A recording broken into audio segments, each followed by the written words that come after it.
पावसाळ्याच्या पार्श्वभूमीवर शेळगी परिसरातील विविध भागांमध्ये नगरसेवक डॉक्टर किरण देशमुख यांनी सोलापूर महानगरपालिकेच्या संबंधित अधिकाऱ्यांसमवेत नाल्यांची प्रत्यक्ष पाहणी केली। यावेळी मित्रनगर नाला ते महादेव मंदिर नाला परिसरातील नाल्यांची स्थिती, गाळ साचलेली ठिकाणं तसंच पावसाळ्यात उद्भवू शकणाऱ्या संभाव्य समस्यांचा आढावा घेण्यात आला। नागरिकांच्या घरामध्ये पाणी शिरून कोणत्याही प्रकारचं नुकसान होऊ नये यासाठी नाले सफाईची कामं तातडीनं आणि दर्जेदार पद्धतीनं पूर्ण करण्याच्या सूचना डॉक्टर किरण देशमुख यांनी संबंधित अधिकाऱ्यांना दिल्या।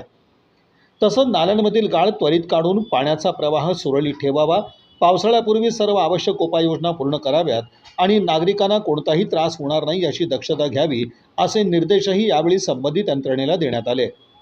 यावेळी नगर अभियंता सारिका अकुलवार, दिवाणजी विरेश उंबरजे, राहुल शाबादे, सिद्धाराम नागशेट्टी, राघवेंद्र बिराजदार, संग्राम काशीद, दादा सरबगोड, समीर शेख, जुनेद शेख, युवराज कांबळे, व्यंकटेश बंग, समर्थ होटकर आदी उपस्थित होते।